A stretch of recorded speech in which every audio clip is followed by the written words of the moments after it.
नमस्कार दोस्तों, अभी हम मौजूद हैं साउथ दिल्ली के मालिनी नगर क्षेत्र, जहां पर कुछ समय पहले आग लगने से बहुत बड़ी घटना हुई है।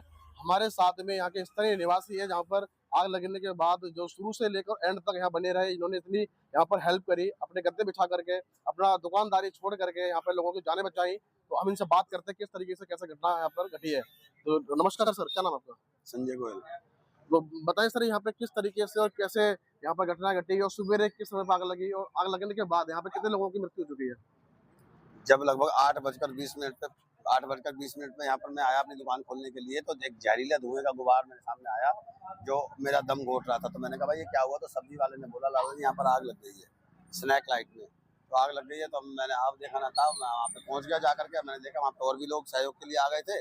हम सब लोगों ने मिल करके वहाँ पे राहत बचाव का कार्य शुरू कर दिया, और साथ ही साथ में हम फायर एम्बुलेंस को और पुलिस को कॉल कर रहे थे।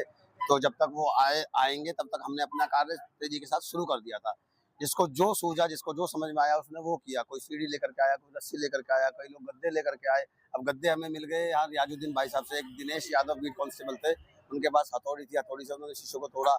हमने ईंट मार मार के शीशों को तोड़ा। 4-4, 5-5 चोट देने के बाद वो शीशे टूट रहे थे, पता नहीं कौन से ग्लासेस के बने हुए थे।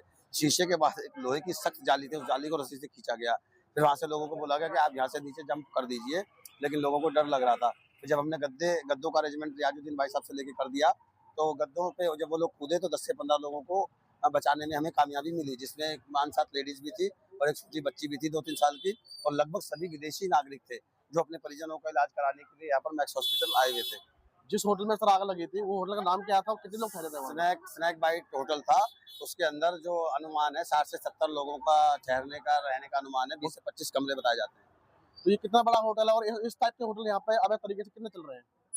ये होटल क्या, ये तो पहले खादी भंडार था। ये अभी 2-3 साल पहले परिवर्तित हो गया होटल में, जब से मोदी जी ने बोला कि बार एंड बात बना दीजिए। तो जिस तरीके से यहाँ पर आग लगी है, ऐसे होटल इस गली के अंदर रहना, करना या बनाना अनिवार्य है या बताइए? नहीं, रेजिडेंशियल में कमर्शियल तो अलाउड नहीं है, लेकिन अब ये कैसे हो गया, कब होगा, कैसे कब में होगा, ये तो नहीं कह सकते। लेकिन हाँ, ये पिछले 2-3 सालों से इसमें तेजी आई है बनने में और लोगों के आने में। जिस तरीके से इतनी बड़ी घटना घटी है यहाँ पे दिल्ली के अंदर मालवीय नगर में, अभी कितने लोगों की मरने की आशंका है और कितने लोग अभी घायल हुए हैं? नहीं, जब हमने अपनी आंखों से जब जितने भी लोगों को देखा और फायर ब्रिगेड पुलिस वालों ने बचाया और हमने उनको एम्बुलेंस में बिठाया, उसमें से 30 से 32 में कम से कम 27 से 28 लोगों की सांसें चल रही थी। 3 लोग थे जो उसमें मृत थे, 3 से 4 लोग मृत थे। हॉस्पिटल में जाने के बाद कैजुअलिटी कितनी हुई ये मेरे को नहीं पता। जिस तरीके से आप बता रहे हैं कि जब सुबह आग लगी थी यहाँ पे, क्या उस समय पे फायर की गाड़ियां या एम्बुलेंस आने के लिए यहाँ पे कोई असुविधा हुई है? बताएं। तो उस समय जब आग लगी थी तो फायर की गाड़ी, एम्बुलेंस की गाड़ी और पुलिस की गाड़ी समय रहते आ गई। अगर और ज्यादा देर से आती तो ये स्थिति और भी मंजर भयानक हो सकता था। जिस तरीके से अभी यहाँ के जो स्थानीय निवासी ये बताया कि उसमें जो आग लगने के बाद इन्होंने यहाँ पे लोगों की जान बचाई, गद्दे बिछा के जान बचाई। ये जो यहाँ पर घटना घटी है, कहीं ना कहीं यहाँ पर सरकार की भी नाकामी है और यहाँ पर एमसीडी की नाकामी है।